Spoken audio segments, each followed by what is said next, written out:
We operate under a specific, almost invisible modern philosophy. If you optimize your habits, engineer your strategy, and put in the effort, you can bend life to your will. We approach our careers, health, and even our relationships as systems just waiting to be hacked. It creates a comforting assumption. It tells us that as long as we are smart enough and resilient enough, we sit firmly in the driver's seat. We believe we have total command over our outcomes. Then you lose someone deeply important to you, and that entire operating system crashes. Grief arrives as a problem that absolutely refuses to be solved. You cannot productivity hack your way out of a loss. No amount of careful planning can reverse time, and no amount of overthinking can rewrite the reality of mortality. The mind fights this deeply. It searches desperately for leverage against fate, looping through old memories, revisiting final conversations, imagining alternative endings. It's an attempt to find some hidden lever to pull, a way to regain control. Grief forces a brutal, unavoidable confrontation with human powerlessness. It reveals the hard limits of what we can actually command in this life. When faced with this kind of uncontrollable pain, our culture often misinterprets an ancient coping mechanism. We tell ourselves to be stoic, mistakenly assuming that wisdom requires emotional numbness or the total suppression of our humanity. But reading the actual texts of ancient thinkers like Seneca and Epictetus reveals a totally different approach. Stoicism is the discipline of perspective.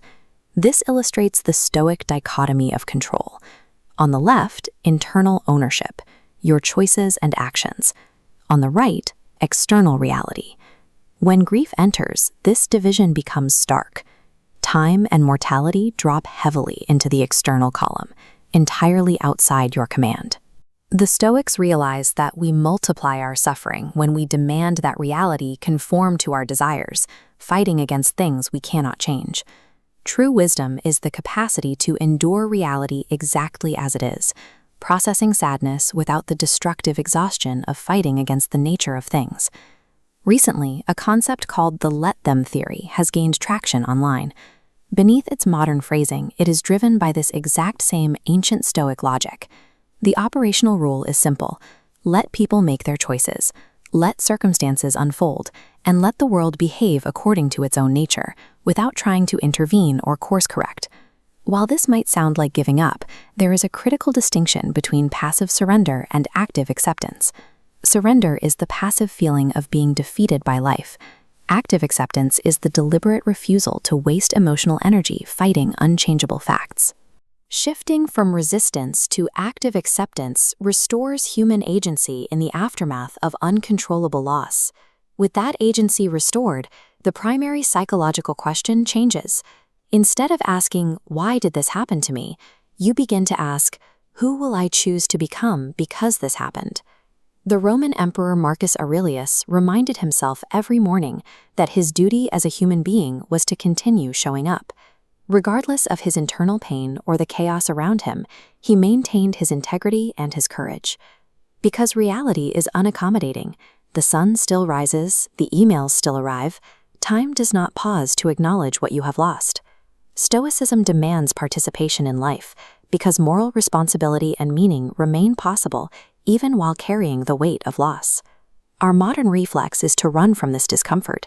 We try to manage the pain of impermanence by drowning it out with constant work, digital noise, and ambition. The Stoics used a counter-practice, the voluntary reflection on mortality. They did this to build emotional resilience. Familiarity with impermanence removes the shock when reality behaves exactly as it always has. When loss does occur, it acts as a brutal clarifying force. It strips away the ego, revealing how much of our energy is wasted on trivial anxieties, status, and the pursuit of external validation. This scale reveals love and loss are mathematically linked. The depth of connection creates an equal vulnerability to grief.